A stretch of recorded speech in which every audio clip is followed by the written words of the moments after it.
everyone. Welcome back to Key Day. For those who have just joined us, welcome to the 13th edition of Key Day. We are here today. I'm Joana Santos. This is my colleague, Hugo Ribeiro. We are co-hosting Key Day and we'll be joining you till the rest of the day.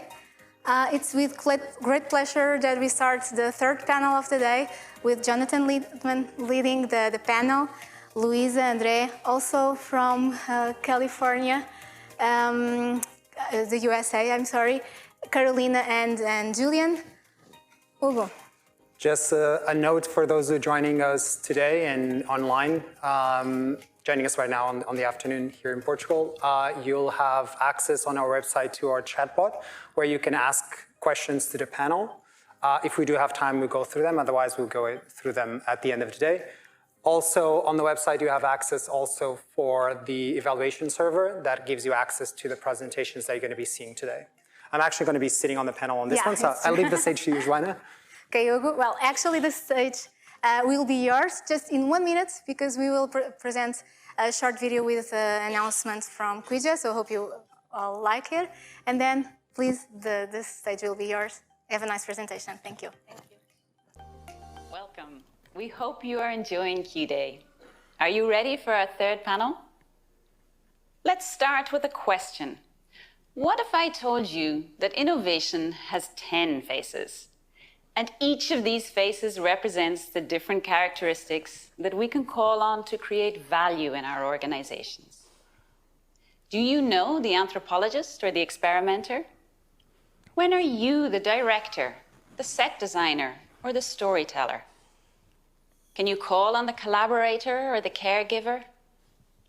All of these roles are present in the same person. And if every person, from CEO to trainee, can bring these 10 faces, to switch between them and speak in their voice according to specific situations, the road to success is inevitable. At Quigest, we believe that to achieve greater success, companies need a greater number of initiatives.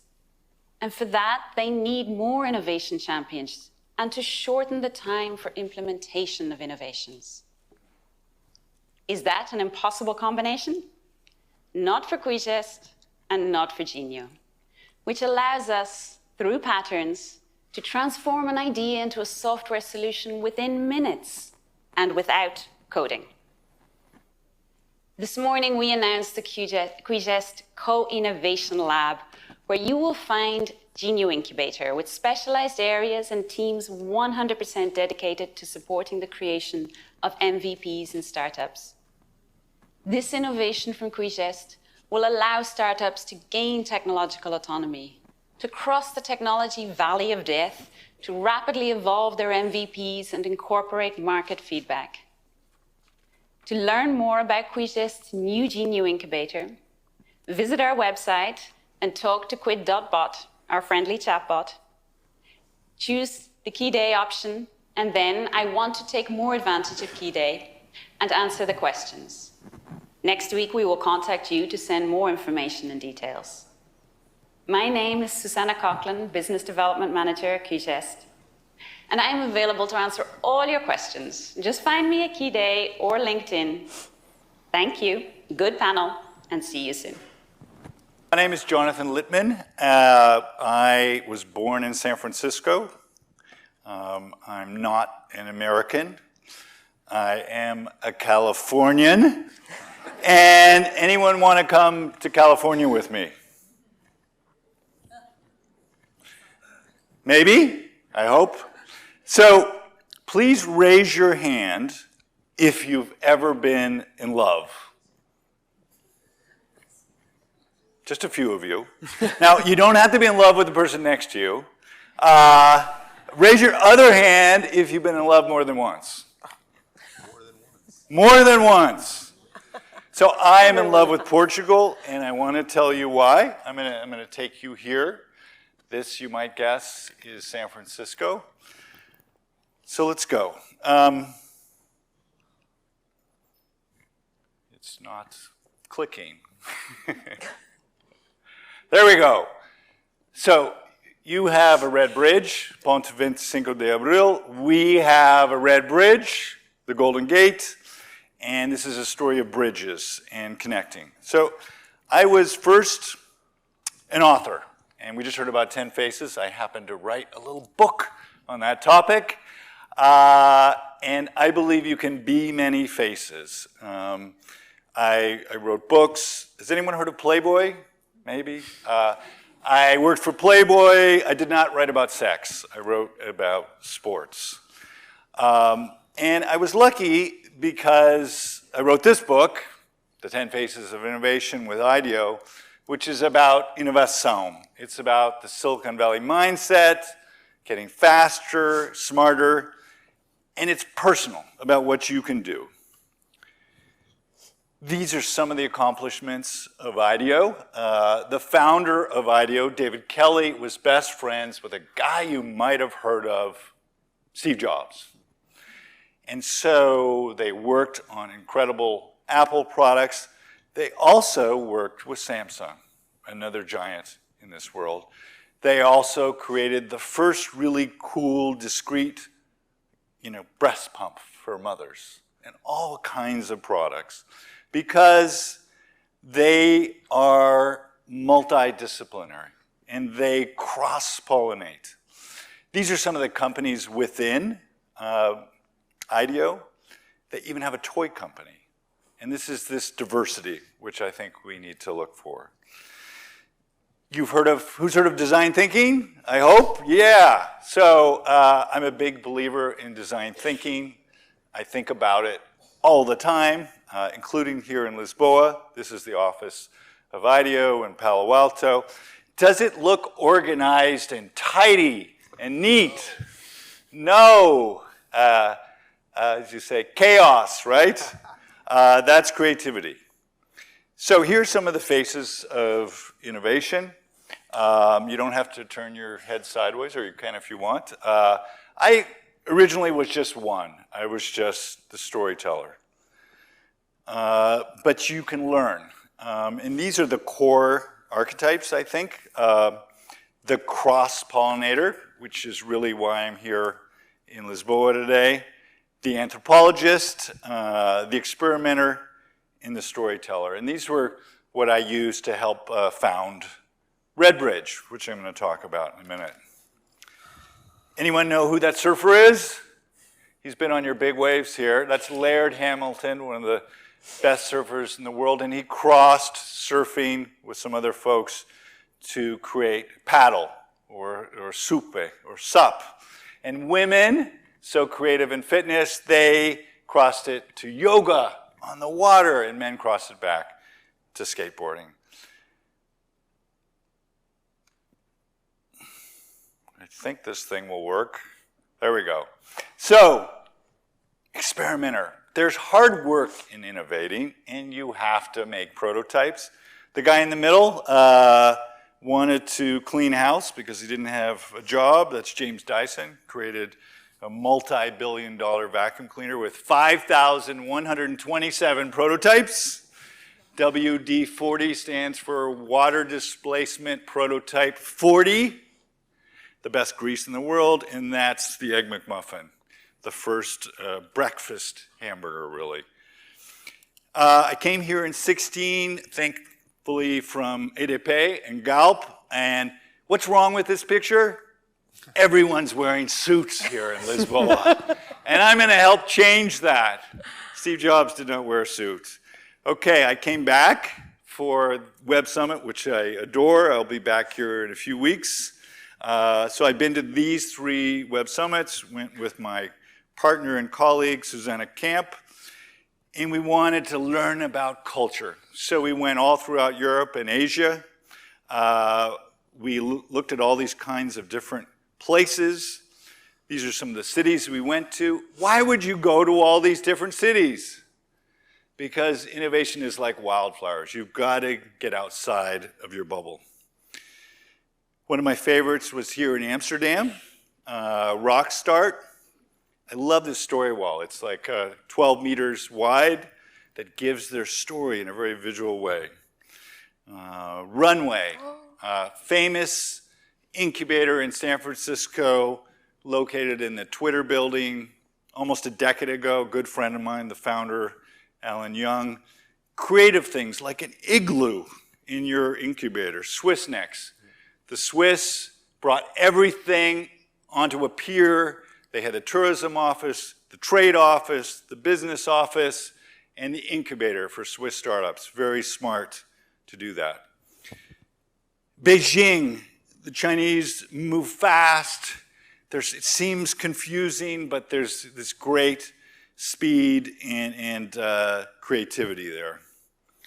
School Labs Paris, the students are in charge. And I think that's a beautiful thing we should think about. Not just college students. Increasingly, I think, high school. École 42, or 42. I was so inspired, went there many, many years ago. No rules, no teachers. You have to figure it out with your colleagues. Yeah, they call it the piscine in French. And of course, there's a great new 42 here in Lisboa. It's about immersion, improvising. It's very team-oriented, and it is project-based. That's really where learning and collaboration happens. I was really surprised in Poland, of all places, in Warsaw. They had all these rooms with the famous, brilliant scientists and engineers with their picture and their image. And here was a consulting firm, again, created by a college student. Who's been to Estonia? Oh, you should all go to Estonia. It's not that far. It's 1 million people, and I think it's the most digital-first country in the world. They have a showroom of all the technology, all the startups, and I know quite a few amazing entrepreneurs from Estonia. So I'm coming back to San Francisco here. This looks like a bar, but it's really a salon. It is a wonderful salon, and we're at the interval, and it's environment, and it's the future. And here we are again at Fort Mason. And this is exclusive. I don't like this one. It's too old-fashioned. So we wrote this book, The Entrepreneur's Faces, together, Suzanne and I, with some new entrepreneurial archetypes. And I wrote this article. It's my fault, a culpa minha. The new California Dream is in Portugal. It was crazily popular, but it's your fault too, because you are the friendliest in the world, and everyone wants to move here. And small is better, and you know this, just 10 million people, and you meet everyone here. You know, my friend Ronaldo, see him all the time. So I came back and wanted to create Redbridge. And we brainstormed. Here are some of the archetypes I studied. And I went back to Shack 15, and we brainstormed here. It's a beautiful place. Please come sometime. Our first event for Redbridge, just April 27. 3 days later, thanks to TAP and a little jet lag, our first Redbridge here in Rua Vitor Colon. And then we went 5X. May, June, July. This is with Ana Pimentel, so some of you know, I hope. Great author here on startups, great event. And then we came back and connected the bridge. We had this amazing event at Shack 15, Why Californians Love Portugal, and we really do, and we want to do beautiful things with you. And I was lucky to have Pedro Pinto, Consulado Geral de Portugal in San Francisco, brilliant man. And he's a surfer on top of everything. And then we came back here, September 15, Redbridge, Lisboa. I think that was last week. And we had João Graça de Umbabel, who told his story of Y Combinator in San Francisco. We had Hélène of Wild.ai, who was the first app for women athletes. And we have Maria Jerome Sá. And this was our last event. We hope you will come to one of ours. We have a very big one in October we'll be announcing soon, and we'll be at Web Summit. And thank you very much. So now I have my talented group who you will meet at length in a moment. Of course, I think online, I don't know if we can pull up a line here, but online we will have, first speaking will be Carolina Rendeiro, second, my dear friend Luísa, and we go back 10 years to San Francisco. And we will have André Marquet and Julien Herbstein. And we will have Hugo Miguel Ribeiro. Okay, I think we are ready for Carolina. Good afternoon to you and good morning on our end here in the United States. I'm coming to you from Miami, and where we're now the big technology center here on the East Coast. Jonathan, thank you for the introduction of how you presented yourself, because you're leading right into my conversation, and that's always great to start out that way. I have been owning my own business since 1986, and I didn't have a product per se, that I had a solution.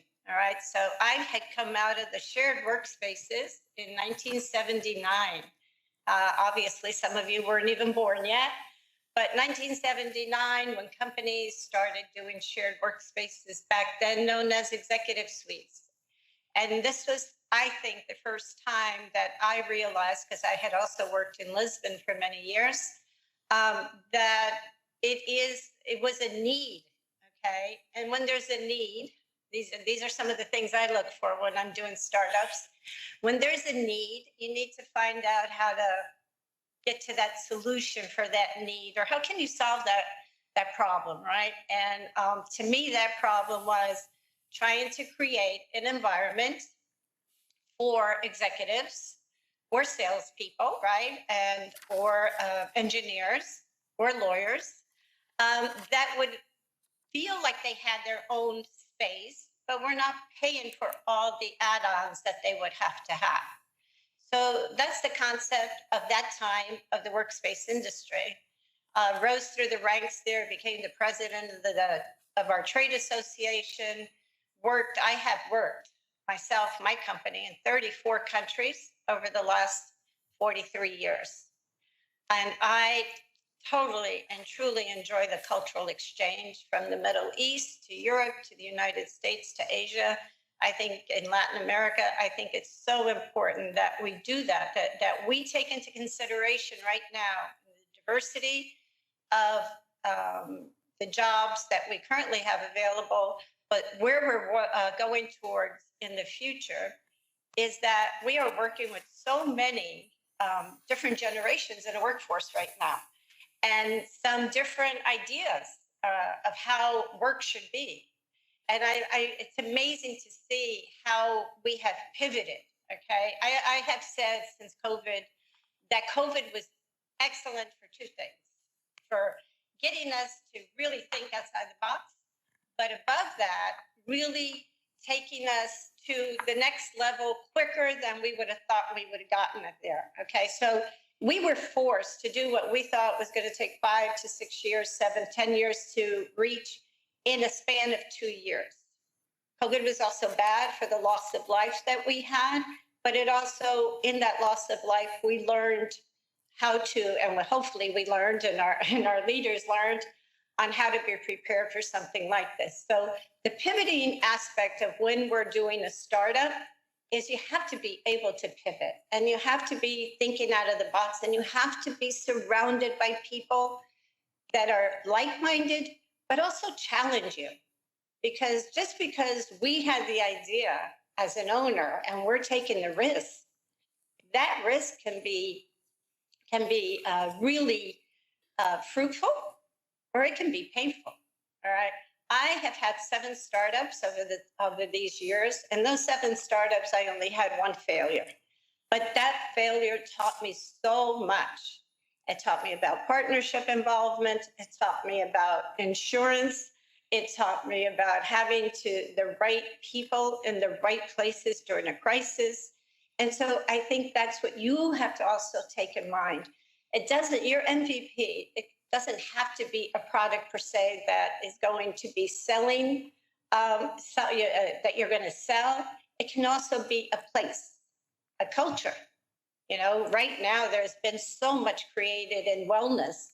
That wellness was created based on people needed a place to escape to.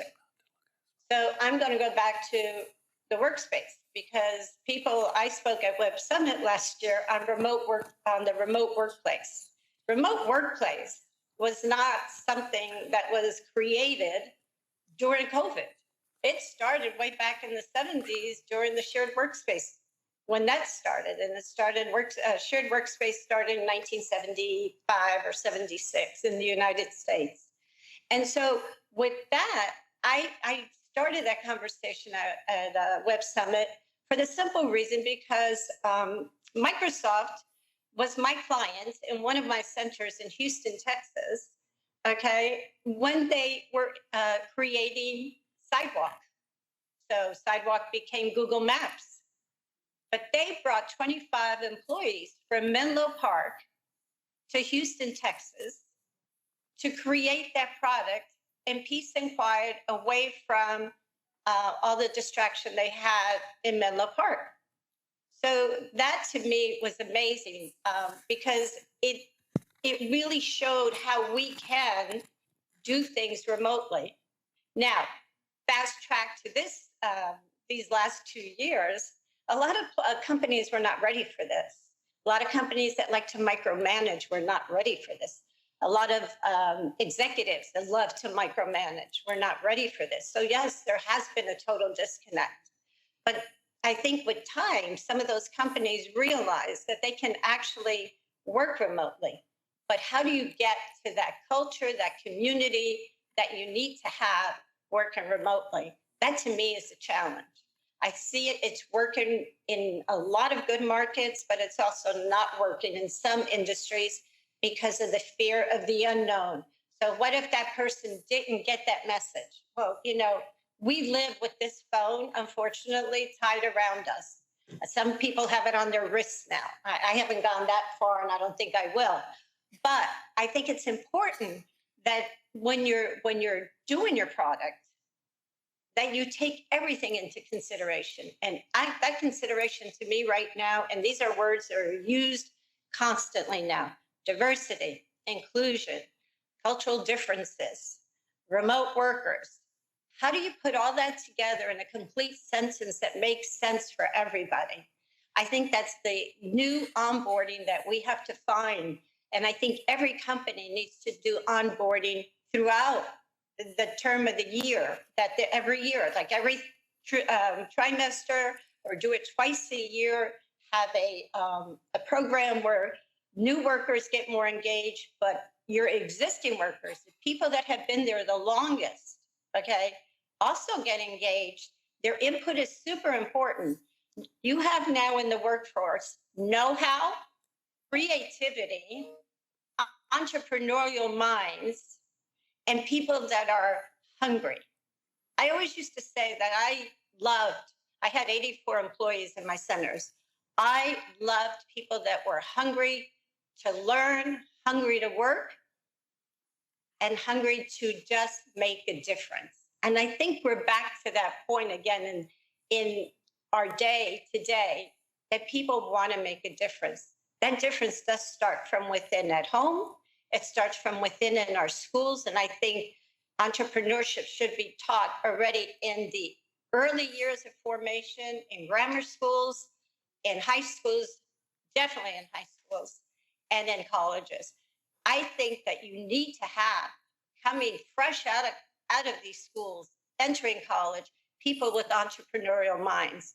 Because what worked 15 years ago, or even 5 years ago, changed 2 years ago, for the future to now work totally different than what we ever thought it was going to be, in such a quick turnaround that we all had to pivot on.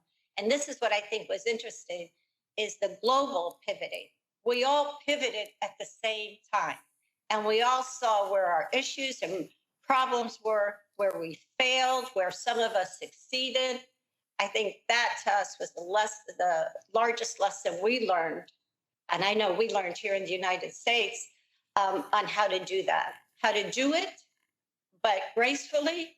And we failed and miserably in some aspects, but then we've also picked ourselves up and recreated new things. But that recreation was based on the need of the communities, based on the creativity of entrepreneurs that saw an opportunity and jumped on it and created a niche of new products, created a niche of a new environment to work in.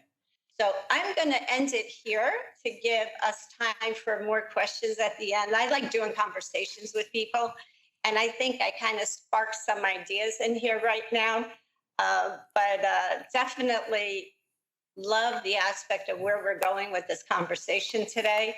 It's super important, and it applies to the Middle East, Latin America, the United States, and Europe. Altogether, I think we can make a difference in the world. We have the right audience for it now. Thank you. Okay, vamos a isto. Luísa, boa amiga, she's a Californiana e Portuguesa. Exactly. So I didn't know I would have Jonathan on the panel with me today, and I loved that I got to see Al, and I got to see all our friends, José, and all of it in your pictures. I loved it. It was great. Boa tarde. Good afternoon. So let's talk a little bit. I'm going to go over two topics, innovation from within and innovation from scratch. And I decided to do a little bit of a presentation, making sure that the three topics that I wanted to pass along would be mentioned in my presentation so that the debate moves on as a conversation and not a lecture. So I got invited not long ago, a few days or a few weeks back, to do an article and about innovation from within. And it mentions a lot of things. It ended up being 6 pages, so feel free to go and read it. But I'm going to talk about a little bit about the gist of it, which actually has been mentioned by Jonathan and by Carolina, which is creativity. In my opinion, creativity is the new engine for innovation. One should look at what's going on in China, in Turkey, in Korea, and all new markets in developing countries and economies, and how they're bringing innovation and creativity, and they're going to be part of the new world. And if we don't pay attention, they're going to run faster than we do. So you get to read my article and the rest at the magazine, which is a very cool way of doing it online. So from scratch, we're going to talk a little bit, and this is, have in mind, this is just my opinion and the result of 20 years of career and living in US and a lot of things. And again, we're going to debate other things. One of the questions today was how to create value from scratch. And I have some ideas. One of them is the number one, product market fit. Find your product market fit, that's it. And just be an awesome product, be an awesome solution for whatever something needs or a person needs, and that's it. The umbrella was invented 4,000 years ago to provide shade, the Latin word umbra, and still to today, the only thing they did as innovative was the folding umbrella, right? I'm still waiting for the force field, Star Wars kind of thing, invisible thing. Not sure if it's going to happen in my lifetime, but anyway, this is a product that serves a purpose.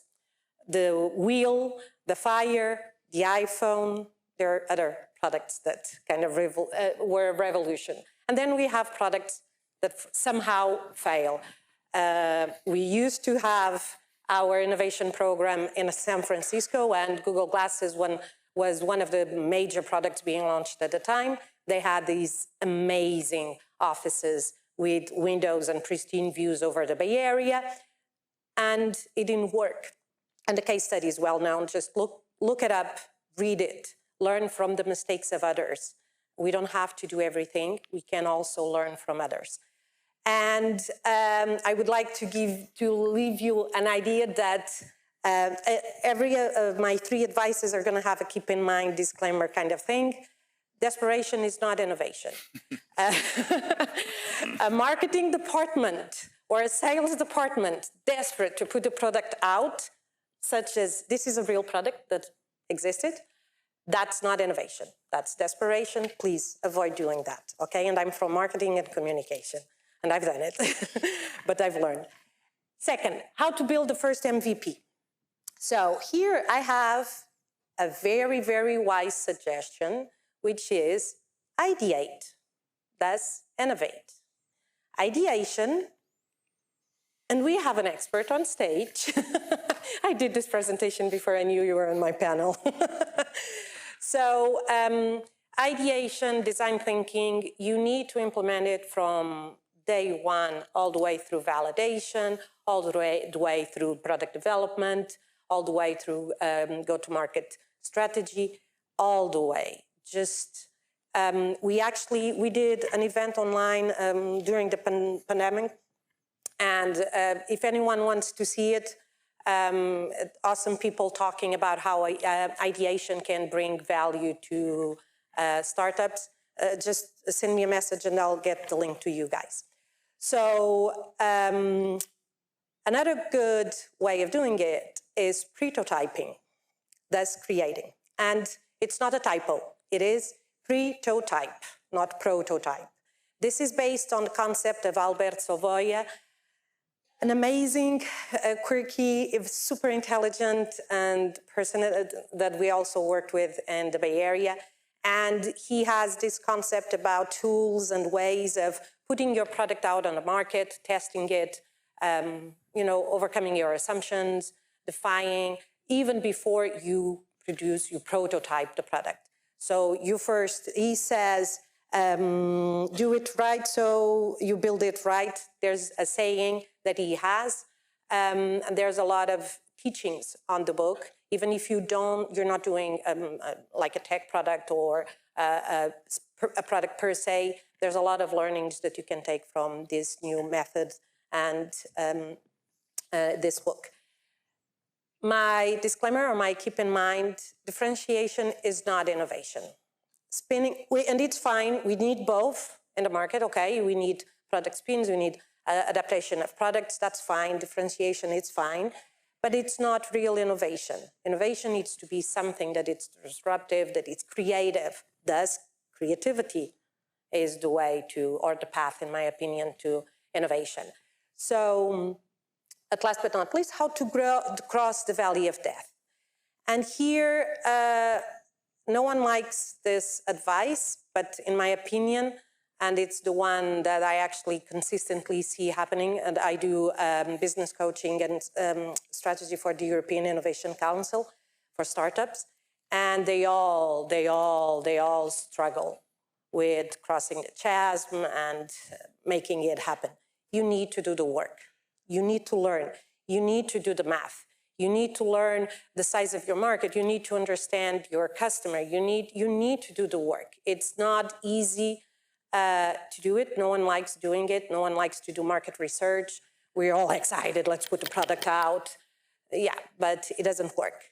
You need to go over the innovators and understanding how you get to the majority. You need to understand how this overlaps over your needs for financial resources, human resources, technological resources.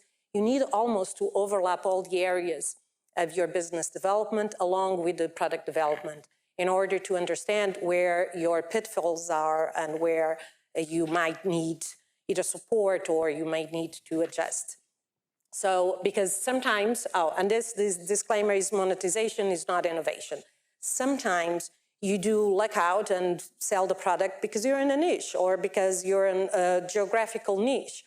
And do not make the assumption that that product, because it did well, for example, in Portugal, it's going to do well all over the world.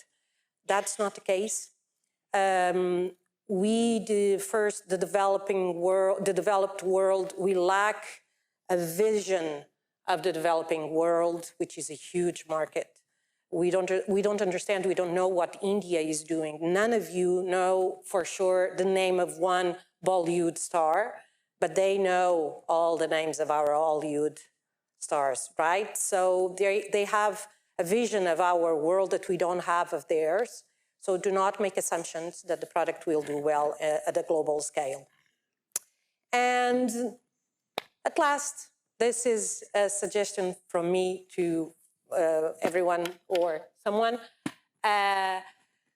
Many of the truths that we cling on to are just opinions. There's always a bias. Bring people in, bring diversity, bring people that challenge us, people that know more than us. Don't be afraid of bringing people that are younger, that are older, that are different, that just challenge the way we're thinking.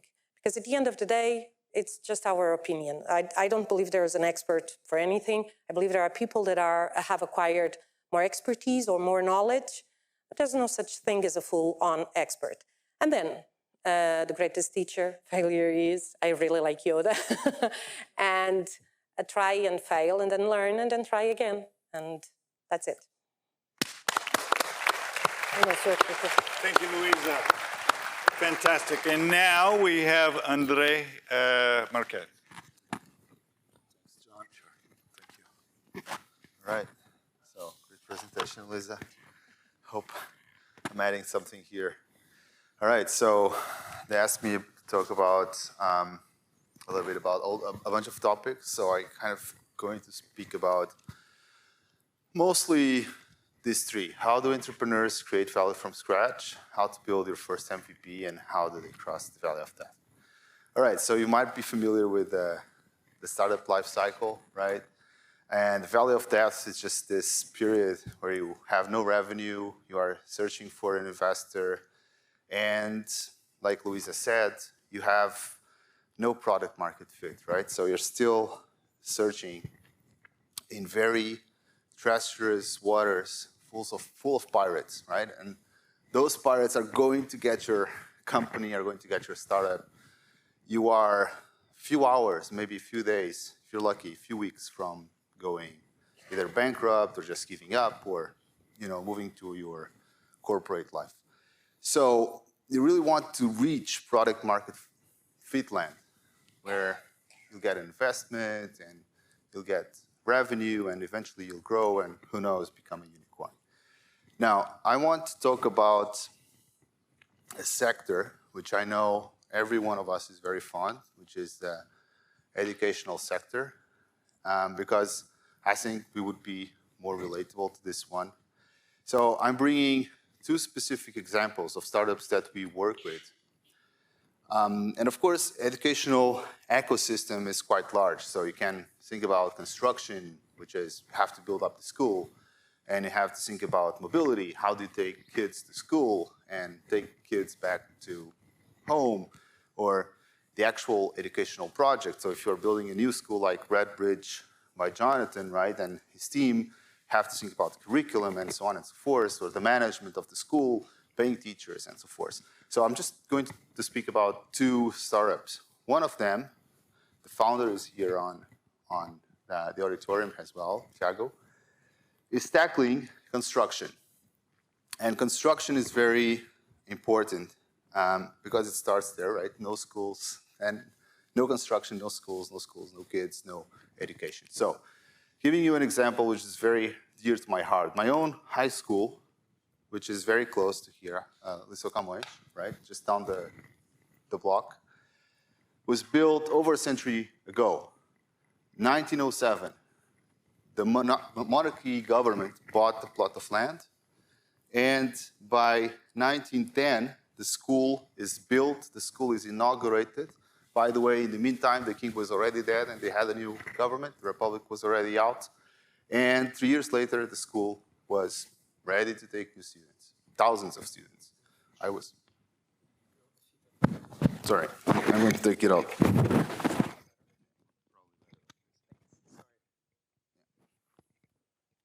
All right, sorry guys, had some technical issue here. Okay, so better now? Hope so. Yeah? Okay. So 100 years passed forward, 2010, they decided to build a new school. There was nothing going on for 10 years, but finally they started renovations in 2018. 2022 renovations are still half work. And if we're lucky, the school is going to be inaugurated 6 years later, right? So my question to you is, why are we taking more time to renovate the building, the very same building in the 21st century with all the technology we have, and you know we have, than we did to build it from scratch over 100 years ago, the beginning of the 20th century, right? Well, one of the theories I have, and lots of people have, is that the construction sector has a problem, right? Which is lack of productivity. So this startup called Bit2Brick is tackling that problem. And they have a solution, which is a cloud-based tool to help architects automate the quantification, estimation, and procurement. Now, it seems great in theory, and I think it's a great sector, but who's the buyer? How big is the pain? Are they doing the homework that Luísa was talking about, right? Who's the user? And is this a market that can be salvageable? Because some markets are such mafia-style markets that they're impossible to be saved, right? And maybe construction sector is one of those. Because productivity is just cannot be taken. So if you have a startup, good luck, because it's like, you know that book, The Secret? Yeah? So like, the universe is conspiring for you. So this is the opposite. The universe is conspiring against you, right? Everything is difficult. You know, you're always about to be killed by the next arrow, by the next pirate. So, mobility, taking kids to school, another big issue, right? There's lots of parents doing this. Commuting kids from home to school. Wait, just school? No, you have soccer practice, you have swimming classes, the tennis matches, the pajama parties, the birthday parties. And have you noticed how traffic in the city gets visibly worse when school starts? Yeah? Right? Well, it's not efficient. One parent, one kid in the car, not efficient. Bad for traffic, bad for your health, bad for your kids' health, bad for the environment, bad for everyone, but still, it's a huge problem, and we're still doing this. She looks happy because this is a stock picture. This is obviously not a real mom, right? Or a real father. Okay, so we have a startup. Hey, startup comes in, saves the day. Well, so how can we save parents from not affording to be full-time, non-paid Uber drivers? Well, maybe we have this community of families called ChildFi that are working with schools and looking to save time by sharing rides between parents. So parents can actually share their car and take other kids that are not their own, to activities, right? Soccer or school or whatever. Same questions. Would you trust your fellow parent to drive your kids? Maybe not here in Portugal. And why are really, you know, the Spice Girls question, really driving your kids to school? Well, sometimes we have, and we're using lots of design thinking techniques because it's about solving someone's problem. And to solve someone's problem, we have to empathize with that person's problem, right? So to empathize, we're using a number of methods. And one of the methods that is the easiest, and everyone can do it. You can do it straight out of the room or even inside the room if you really want, is the 5 whys technique. So there's lots of methods, but the 5 why technique. So ask 5 times why. And if you start doing this question, why do you take the car to work? People ask, oh, it's just more convenient. Obviously it is. So why is it more convenient? Well, it's actually not that great, but you know, I have no alternatives. And why aren't you going home to work alternatives any good? And people say, well, they're actually okay, but you know, I have to take my kids to school. Oh, okay, so maybe that's the reason. And then if you keep asking, so why not having kids drop to school in a different way? And they'll say, you know, I actually have no available services to do that. And then why is that? Well, it's not safe for my kids to walk or cycle to school. So if you dig deep enough and you keep asking the real why, maybe you actually understand that we need better school mobility solutions. Now, my message to you is that some of the most wicked problems are not rocket science, are not engineering problems, right? And I think this has been the narrative since the beginning of the day. Other speakers have told that engineering problems, they tend to be relatively easy. Startups are, in fact, living social experiments. And to solve those problems, we really have to start with the human being. And some of these techniques, like design thinking, are really the best way to do that. Thank you. Thank you, Andre. And now, remotely, I believe, we have Julien Herbstein coming on. Hi, everyone. Thank you, Jonathan. Thank you, João Paulo, and everyone from QuickDesk for inviting me. Greetings from Mendoza, Argentina. Beautiful wine country at the base of the Andes. I recommend everybody visit at some point. A little bit about me. I'm an entrepreneur trapped in a private equity executive's body. My heart is in entrepreneurship, but I found much more financial success in private equity. Way back when, I was the #3 employee at govworks.com, an internet 1.0 startup that raised a whopping $60 million, which back in 1999 was actually a lot of money. When that crashed and burned, I did what every entrepreneur did. I went and got my MBA at Stanford, which was a great experience because I got imbued in the whole Silicon Valley mindset. A lot of my friends went out and started companies or became partners at venture capital firms. And like many of you, I've invested in or seeded many startups. And there's one thing that I've learned, which is it's amazing how often smart people do the. So I thought we would go back to basics. How is a company actually started? A few folks get super excited about an idea. They ask their parents and friends if they would use it and get a resounding yes. What a great idea. They decide that their product or service needs to exist and that they're the ones that need to build it. Then they figure they're going to raise money in a snap because they know lots of people with money. And whoa, they find out that raising money is not so easy. How is it possible? We're going to change the world. As a result, or rather, what happens is that founders typically spend 50 to 70% of their time raising the first 50 to 500K. Then they argue over what the company should be called, what the logo should be, and what colors the website should have. This is an early example of focusing on the wrong things. You don't have time to focus on those things, and they don't matter at this early stage in the company. Unless one of the founders is a full stack engineer, they often go out and hire a software factory and proceed to spend 50 to 60% of their cash building their MVP. When they finally have something to show, it's less than they imagined. And surprise, surprise, customers actually want something a little bit different. So let's take a step back and define a few things. What is a startup?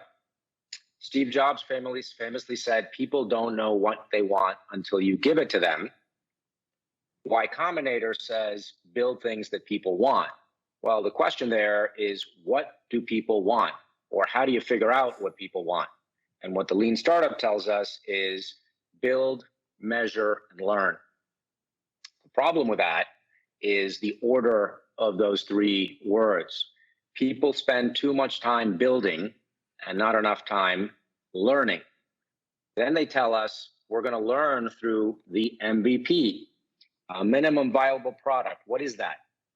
It's the smallest thing that you can build that allows the startup to test the key hypotheses and get feedback from customers. Most teams and most smart people make the mistake of taking too long to build something too clunky, rather than focusing on the simplest test that you need to validate the next key assumption. Sometimes the product can throw you off. You don't need to build a product at all. As one of my panelists said at the beginning of the panel, you can do anything that would get you that information. I'll give you a personal example. I started a few years before the pandemic a company to deliver personal training one-to-one via Zoom. This was actually pre-pandemic. we did all the wrong things, I am embarrassed to say. We could have tested on what's up. What was the key hypothesis? The key hypothesis is, do unfit people want to be guided by a professional across a screen? The answer is no. Instead, we spent hundreds of thousands of dollars in 6 months building an application that was whiz-bang, where you could choose a trainer, book on demand, and buy a subscription. Net, we didn't learn the key hypothesis. We didn't test the key hypothesis. We learned the wrong things. And by the time we figured it out, it was too late. So the key takeaway here is you need to spend more time figuring out what the key hypothesis is, the first unit of learning that's going to de-risk your startup. Then design the experiment and spend as little as possible on building it so that you can learn. So startups fail because founders think they know what people want. We are not Steve Jobs, or very few of us are. They spend too much time and money building the wrong product, so they don't learn fast enough. So they never build something that people want, and then they run out of money. The end. I actually I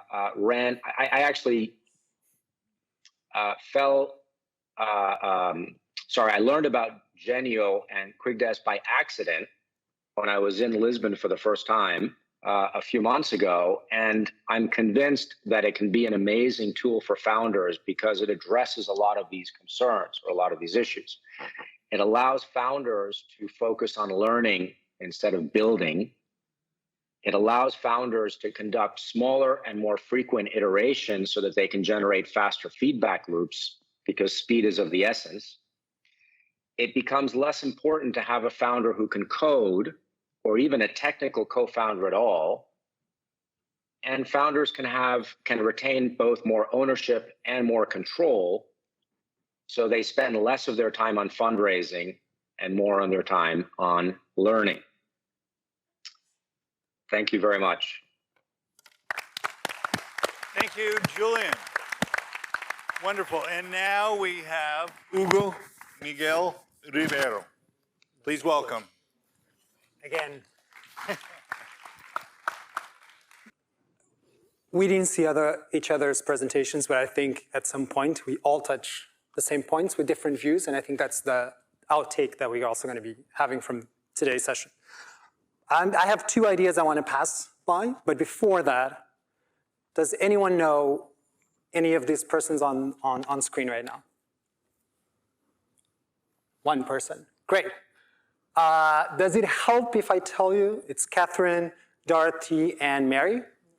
Does it help? It helps someone. A few. It's getting better, right? You probably know this one, right? Hidden Figures. Everyone seen the movie? Yes or no?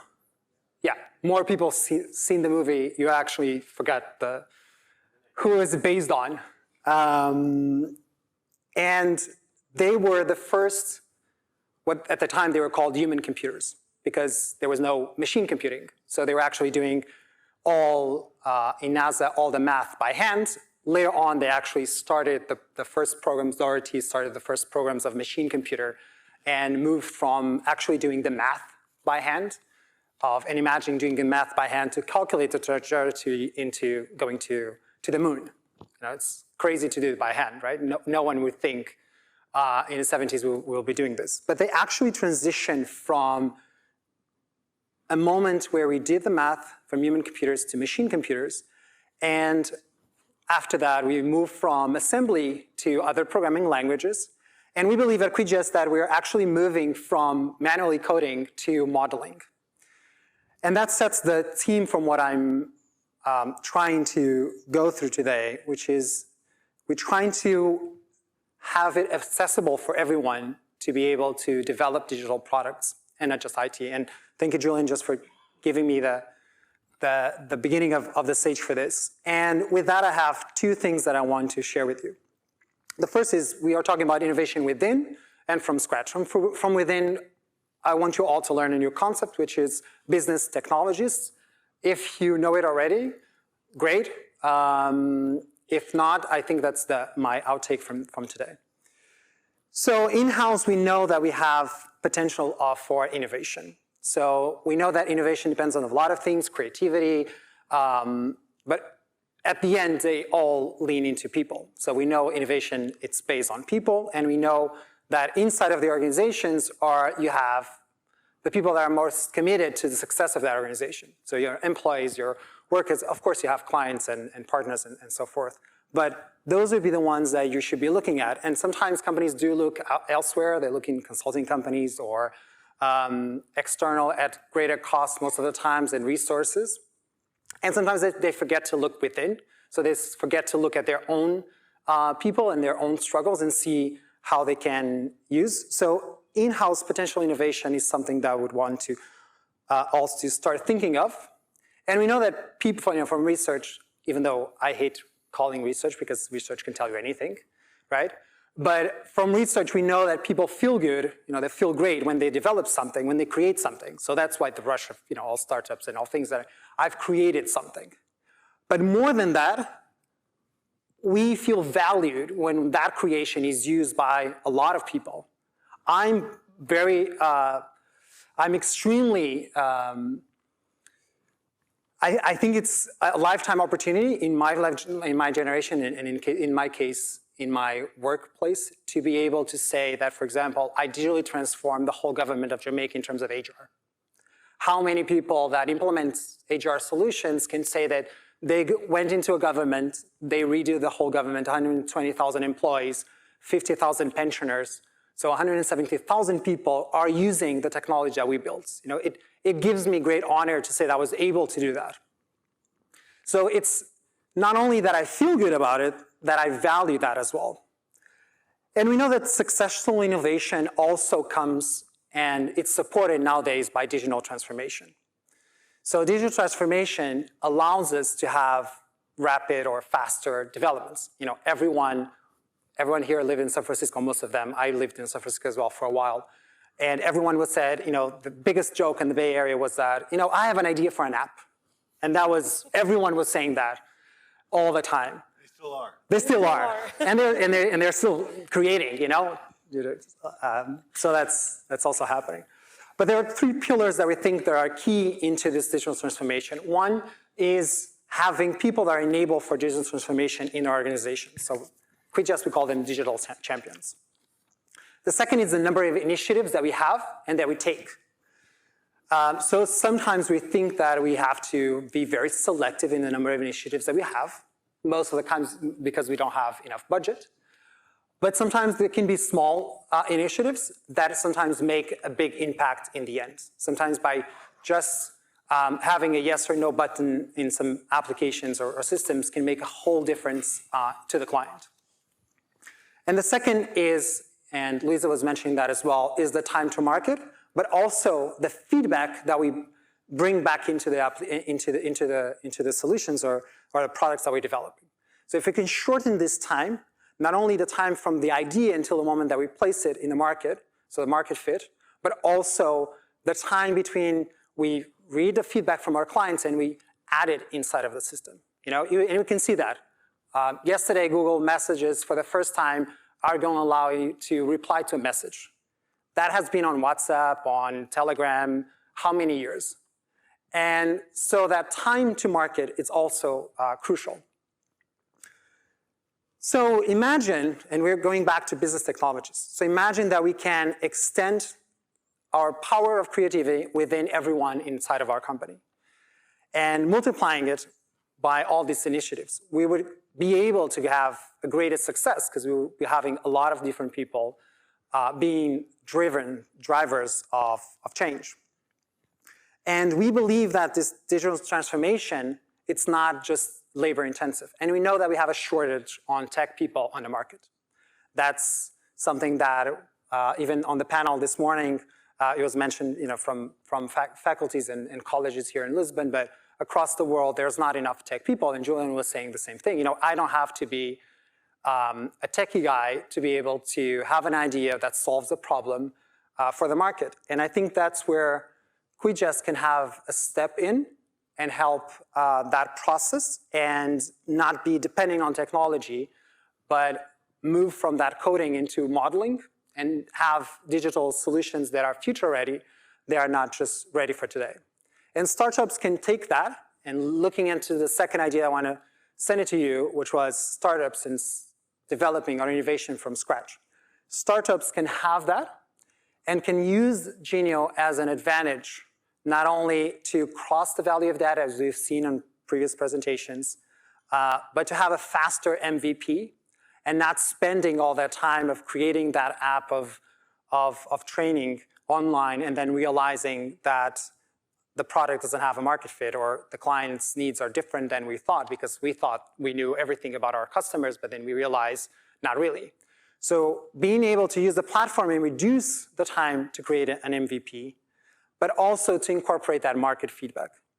So being quickly to see, and we always give this example in most of the presentations in Genio, which is related to the project that I was referring to, of the digitalization of the HR or the people solutions of the government of Jamaica, which is we always believe that we won the project because during the demonstration, there was a need to increase a size of a field, which for most of you, maybe it's random, but we can all see like we have a size of a field that only allows you like 10 digits, but the client wanted 15. And all the competition that was on the floor on that day, they all said, oh, great, we have to, yeah, we can do it, but we have to call headquarters, we have to double check all the different other clients that are using the solution, et cetera. Long story short, during the time they're doing the demo, we increase the field and we show the client in that time doing the demo.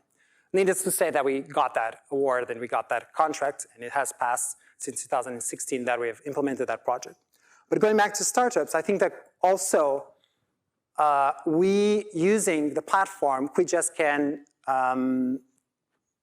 look into two ways. So one is direct using of the platform. The second one is to invest in any startup that it's also following along our path and collaborate with them. And that could be anyone there is transitioning from this idea of that we have all of us have to know how to code, which most of us, I'm from HR, so I don't like to code, to be honest. That's why I don't do it. That's why I model using the platform. So everyone who's going on that direction, we can also extend it fund. But let's look into a broader collaboration place, and I have four key points that we can collaborate together.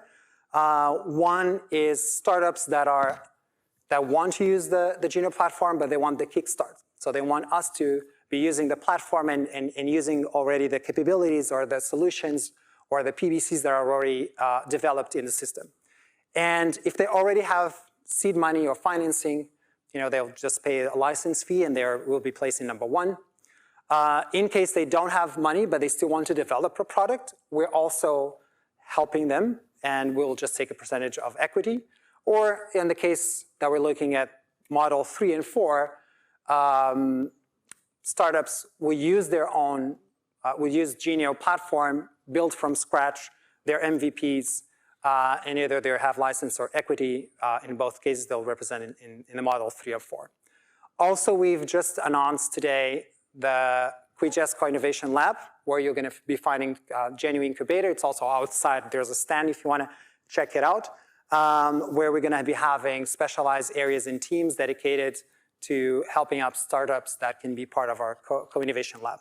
So just rephrasing that for those who haven't been here in the morning and see this initiative. Just to close off, and I know it's my time, I love Adam Grant. She's a psychologist, a behavior psychologist, and an HR person. And sometimes we feel, and if we look at the image up there, sometimes we feel like it's a loop. So we always think of success as a straight line, and it's not. And sometimes we feel like we're always going back to the same problems. But if we take a step back and we look in perspective, it looks more like a spring. So if we actually take that step back, it creates a little more idea that we're actually making a progress. It's just not a direct progress or an up progress. It's more going in circles. Thank you for your time. Thank you, Hugo. So now we're going to have a little chat, conversa. And we heard quite a bit about speed, about the importance of going fast. some good comments about testing your hypothesis and ignoring, I think, naysayers. I want to tell a quick story. When I brought Ugo Antonello and Paulo Gaspar from here to Shack 15, we met two very important Portuguese. We told them our idea of Red Bridge, and guess what they said? No, no, no, impossible. And sometimes here and other places you encounter what we say the naysayers, and I think it's an important thing startups and even companies need to be able to handle. I believe you need to be an athlete. That's one of my new archetypes in the entrepreneurism. So let's talk about whether you're a startup, whether you're a company, how you can get faster in this early phase. And Luísa, do you want to? Okay, you started talking about the speed, and I thought of an analogy that I did earlier this week on a conversation.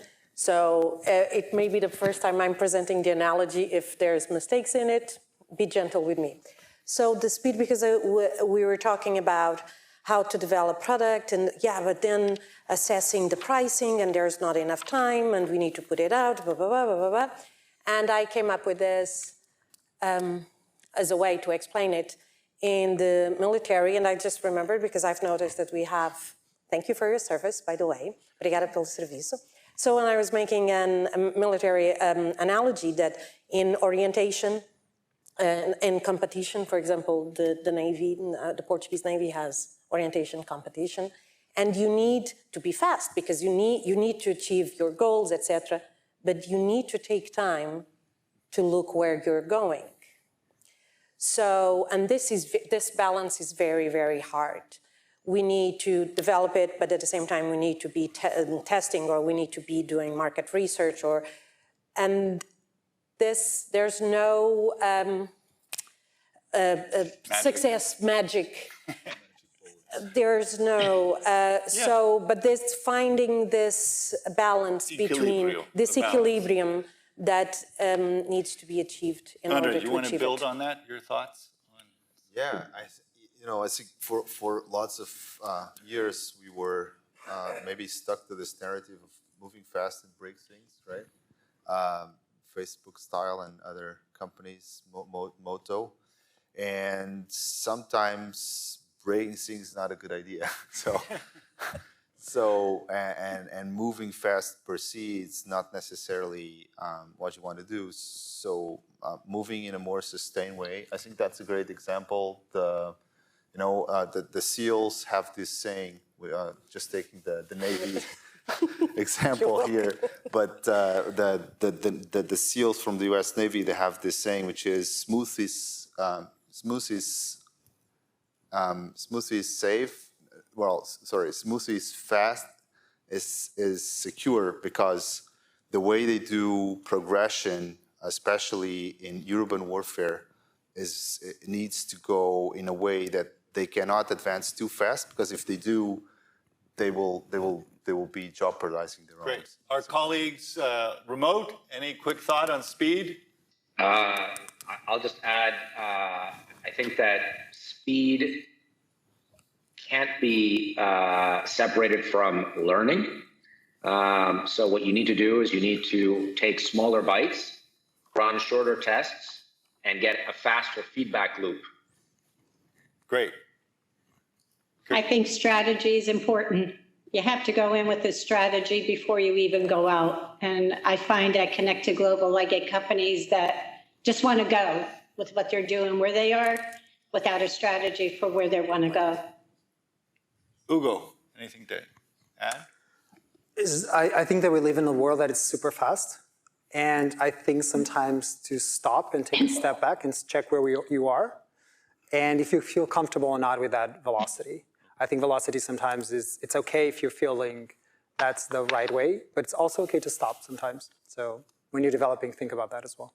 So, another question. Eu acho fracasso de cultura. I think there's a failure of culture in many big companies. I know someone has started at some search company in San Francisco, and they have no onboarding system.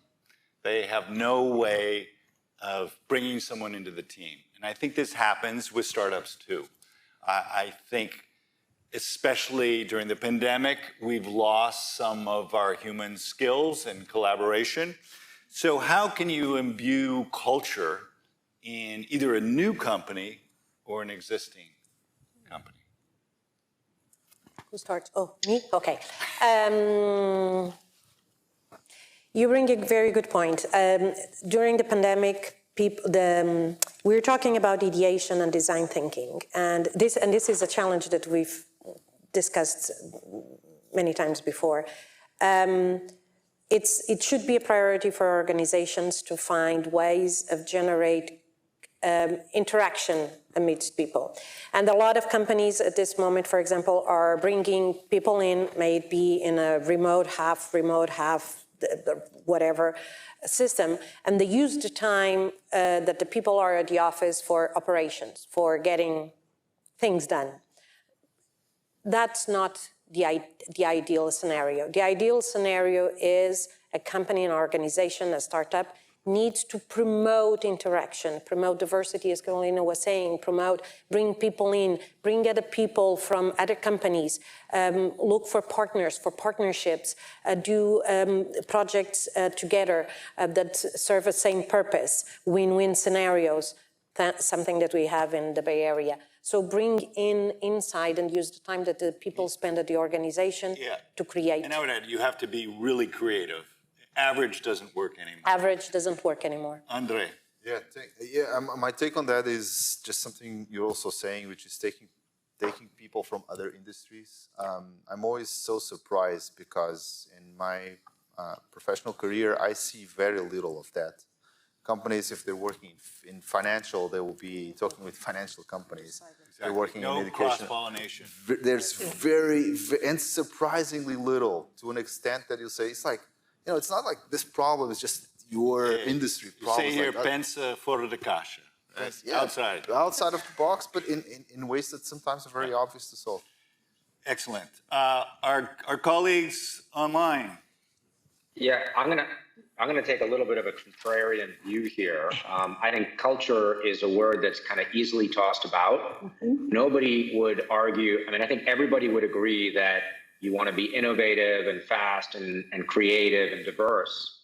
I think we need to differentiate. I think we need to differentiate between companies where people are there because of an internal motivation versus companies where people are there because they're paid to do the work. In the first case, the culture it naturally happens. We're sending, we're kind of changing global warming through electric vehicles, or we're sending people to the moon. Elon is obviously very good at generating these, these big targets, and people want to work there regardless of the culture because they're internally motivated to do so. I think every other company needs to figure out why their employees are there, and then build, kind of bang the drums around that. Because if people are at a company for any reason other than they want to be there, then somebody will always come around with a better offer and they're going to drift away. Carolina. I totally believe in cross-pollination within a company itself, that people sitting there in jobs that they are burned out at, but have the ideas and the know-how of the inside of that company.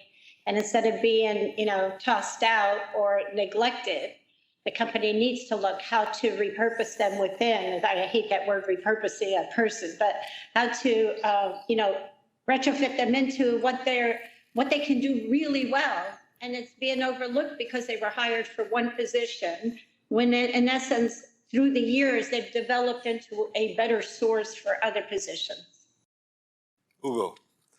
Just building on top of Juven said, and also André, and the cross-politicization as well. I'm not going away of your question, but I think companies now more than ever need to look into inclusion and diversity. And, just without going too much into the topic, just run in your company the inclusion dial from Frances Frey from Harvard Business Review School. Well, she also writes at Harvard Business Review. Just run the dial and check where you are and realize that if you're putting products on the market you should be representing or should have a representation of that market inside of your company as well. So run the dial and take that and go from there. Great. So we often talk about startups and we forget a startup only thrives with talent, only strives with great entrepreneurs. And I happen to write a book called The Entrepreneur's Faces. And I also played football, your football at the University of California. And I think you look at the global entertainment business of football, and Portugal has done quite well, especially with coaches and great players. My favorite is Luis Diaz. So from Porto, the thing is, companies really struggle with talent. They think of people in a box. They think of them as just being a task. And so how can we as entrepreneurs and startups and companies recognize a great talent and be happy for that talent to find its sort of magic, to find its space on the field? Okay, ladies first, definitely today working. So that's a very interesting question, because one of the things that I think the organizations and startups struggle the most is with IP, with intellectual property. It's all fine and dandy saying, oh, I have an organization, let's collect all the ideas of our employees and develop new products that, so it happens, generates profit for us, not for. So that's, I think, number one problem with people not providing their ideas to the company is because of that. It's like, oh, I'm giving my ideas away. So there's a lot of talent, hidden talent in the company. So that would be one of it. Another one, which is more on the side, this is more for organizations, on the side at startups, is resources are little at the beginning. And we need to do everything at the startup. We need to do everything, right? And we don't provide teaching opportunities or learning opportunities to the people that in the startup we're asking to play drums and play guitar and etc. We expect the person to do that, but we don't allow them the time to develop those skills. So startups, the training program on a startup, it's like the last thing a startup thinks. It should be the first thing a startup thinks. Let's go online for a second. Who online has something? Hello, Julian. Yeah. Sure, no problem. Well, I think let me take the question this way. As Luísa just said, the challenge with early stage startups is that everybody's doing everything. Nobody has time. So it's really difficult to get people to be entrepreneurial outside of what they're already doing for the startup. At the other end of the spectrum, public companies face the backlash of shareholders who hold them to quarterly targets. So with the exception of a company like Google that was built around 20% time around entrepreneurship, and through its parent company now is allowed to go and test and fail outside of a kind of in a non-traditional way. I think it's extraordinarily difficult for publicly traded companies to be entrepreneurial if they aren't built around that seed because of the demand of shareholders. Yeah, I totally agree with Julian on that. And I also think that on the entrepreneurial side, a lot of these new startups that are coming in, I used to have incubators within my centers. A lot of these companies are coming in, some of them with potential funding, but others are coming in with the idea that their product's going to hit, it's going to be the best, the greatest, they're going to make millions. And then, so they start pouring in friends to work with them or people that are not qualified to do that. And then they bust before they even burst, okay? So before the flower is even open, the flower's dead because of not thinking this out. So, it's shareholders versus who wants a piece of that business that they're going to come in and help you. So we could do a whole program on this one. I think it's, and it's needed too. Thank you. Andre, what can we do to inspire the talent? One of the things you have in football is those players that are we call it polyvalent here in Portuguese, but maybe you got what I'm talking about, right? If you can play several positions in the field. So big companies and we were having this conversation at lunchtime with a friend, are very bad at recognizing and treating those kind of people that have eclectical or Renaissance kind of style of interest, because they, as much as possible, try to force people to go into boxes. You are the product manager, the designer, whatever they are. People are a little more than that, and we should try to embrace that a little bit more. I agree. 4 short ideas. First, talent don't work at any company. So it's, yes, you can get the best engineer, but sometimes the best engineer in one company would have 0. And we can see lots of examples in the market with this question. The second one is that we also get the best talent sometimes, but then we tell them what to do. The whole purpose gets thrown away. And that's something that I've seen a lot. Something bad coaches do. As well. Also think talent nowadays, especially we suffer that in the market as well as the tech market. It's a journey, it's a path. It's not a lifetime of an employment. So take the most advantage and then let people go. Let them follow their own path. If they don't align with the company at the time, then wish them luck and they can join us back in when fits for both. Just to finalize, also keep in mind not only for your current talent, but your future talent. So that learning curve is also important, that you're not just taking care of your current talent, but also from your future talent. Great, excellent. So we have talent in the room. Very quickly, do you have a question there? I think we have to end. We have to end. Thank you, everyone.